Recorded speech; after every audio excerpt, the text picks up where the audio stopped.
आज हम चर्चा करेंगे अनुसंधान का जो अगला प्रकार है ऐतिहासिक अनुसंधान पद्धति। ऐतिहासिक अनुसंधान क्या होता है और इसका उपयोग अनुसंधान में किस प्रकार से किया जाता है। ऐतिहासिक अनुसंधान पद्धति सामाजिक तथ्यों को प्रमाणिक और सत्यता को ऐतिहासिक घटनाओं को आधार पर विश्लेषित किया जाता है। इस पद्धति में समाजशास्त्रियों या समाजशास्त्र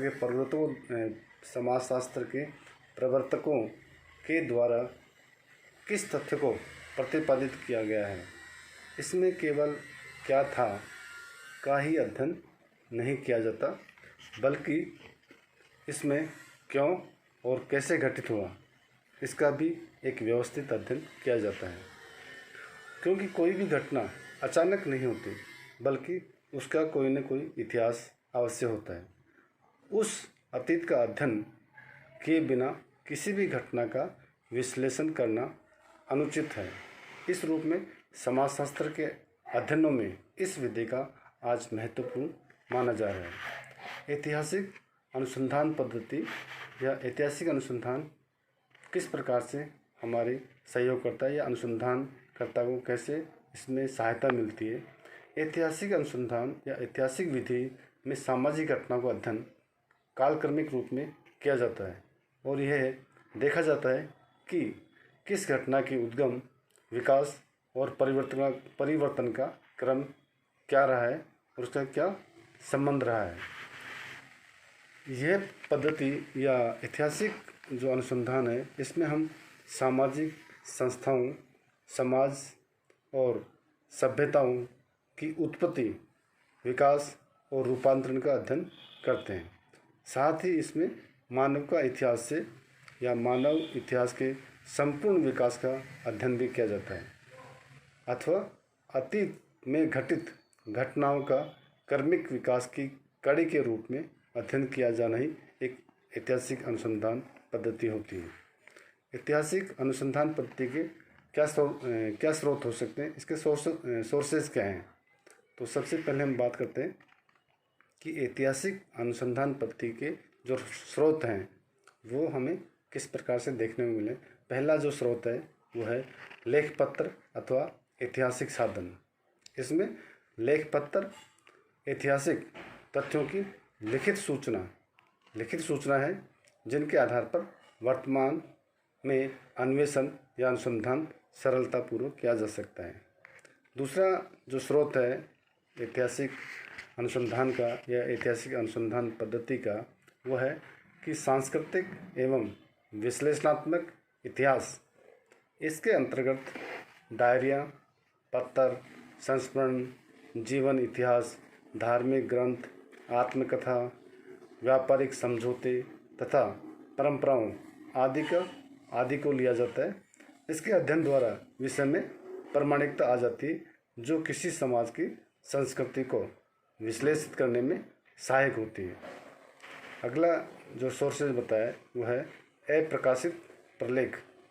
अप्रकाशित प्रलेख में हम जैसे दुर्लभ हस्तलेख हैं या शोध रिपोर्ट हैं या लोक साहित्य हैं या शिलालेख या सरकारी जो डॉक्यूमेंट होते हैं, सरकारी जो प्रलेख होते हैं, इन सब को हम ऐतिहासिक स्रोतों के रूप में प्रयुक्त किए जाते हैं।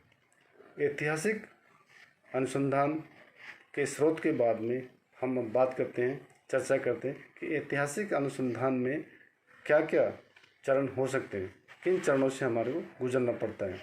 तो सबसे पहला जो चरण बताया है ऐतिहासिक अनुसंधान में वह है कि समस्या का चुनाव। सबसे पहले समस्या का चुनाव अनुसंधानकर्ता को करना चाहिए, क्योंकि शोध करते समय ऐसी समस्याओं को होना आवश्यक है जिसका अध्ययन ऐतिहासिक विधि द्वारा किया जाना संभव हो। अध्ययन विषय ऐसा होना आवश्यक है जिसके विषय में शोधकर्ता को कुछ पूर्व ज्ञान जरूरी हो या पूर्व ज्ञान उसमें होना चाहिए। अध्ययन विषय शोधकर्ता के पास उपलब्ध साधनों के अनुरूप होना चाहिए, जिसमें शोधकर्ता की रुचि हो, जिसकी जिज्ञासा हो। इस तरह से हम समस्या का चुनाव करते हैं। समस्या पर शोध करने से वैज्ञानिक व उपयोगी निष्कर्ष निकल सकते हैं या उपयोगी निष्कर्ष पर हम पहुंच सकते हैं। दूसरा जो चरण है वो है यहाँ पर कि हम सूचनाओं को चुनाव कैसे करेंगे, सूचनाओं को एकत्रित कैसे करेंगे, सूचनाओं का चुनाव किस प्रकार से होगा ऐतिहासिक अनुसंधान में। तो दूसरा जो चरण बताते हैं हम समाजशास्त्री, वो ये कहते हैं कि शोधकर्ता के लिए सूचना के स्रोतों का निर्धारण आवश्यक होता है। शोधकर्ता को यह जानकारी पूर्व में होनी चाहिए कि उसे शोध सामग्री किन पुस्तकालय से, संग्रहालयों से या कौन सी पुस्तकों का या किन पुस्तकों का अध्ययन करने से ये चीज़ें हमारे को प्राप्त हो सकती हैं। तीसरा जो चरण है वो है कि तथ्य संकलन। ऐतिहासिक अनुसंधान में तथ्य संकलन का जो चरण बताया है वो किस प्रकार से अनुसंधानकर्ता इसको काम में लेता है। तो हमारे को तथ्य संकलन करने में ऐतिहासिक तथ्य, विभिन्न शिलालेख, वंशावलियाँ, ग्रंथ और दस्तावेज, इनको संकलित करने में अनुसंधानकर्ता इनका अपने अनुसंधान में अगर काम कर रहा है अनुसंधानकर्ता तो इनका सहयोग अवश्य लेता है। अनेक अप्रकाशित सामग्री होते हैं जो अधिक विश्वसनीय नहीं होती हैं। अतः शोधकर्ता को तथ्य संकलन करते समय अपनी समय व धन की सीमाओं को ध्यान में रखते हुए और उनके आधार पर विश्वसनीय और प्रामाणिक और प्राथमिक स्रोतों से ही सामग्री का संकलन करना चाहिए। तथ्यों का वर्गीकरण ऐतिहासिक पद्धति में इस आधार पर भी हम ध्यान देते हैं कि तथ्यों का वर्गीकरण किस प्रकार से होगा। तो हमारे जो उद्देश्य हैं, उद्देश्यों के आधार पर तथ्यों को विभिन्न शीर्षकों में विभाजित कर दिया जाता है। विभाजित कर उनका वर्गीकरण करते हैं। वर्गीकृत सामग्री को गुणात्मक एवं संख्यात्मक रूप में या संख्यात्मक रूप से संगठित किया जाता है, जिससे उपयोगी तथ्यों का उचित वर्गीकरण कर उनकी परस्पर तुलना की जा सके। अगला जो चरण है वो है विश्लेषण एवं व्याख्या। ऐतिहासिक अनुसंधान में तथ्य वर्गीकरण के अंतर्गत उनका विश्लेषण और व्याख्या की जाती है और निष्कर्ष भी निकाले जाते हैं। इस कार्य को करते समय शोधकर्ता को यह निश्चित कर लेना चाहिए कि किसी भी दशा में परिणाम निष्पक्ष रहें, जिससे निष्कर्ष भी वैज्ञानिक एवं निष्पक्ष आएंगे। अंत में हम चुनाव करते हैं प्रतिवेदन का, कि प्रतिवेदन का निर्माण भी अनुसंधानकर्ता को यहाँ पर करना पड़ता है। ऐतिहासिक अनुसंधान में हम काम कर रहे हैं या ऐतिहासिक अनुसंधान पद्धति हम अनुसंधान में काम में ले रहे हैं, तो अंतिम जो चरण है वो है कि प्रतिवेदन कैसे तैयार किया जाए। इस शोध पद्धति का अंतिम चरण प्रतिवेदन का निर्माण करना होता है। प्रतिवेदन लिखते समय स्पष्ट सरल भाषा शैली होनी चाहिए।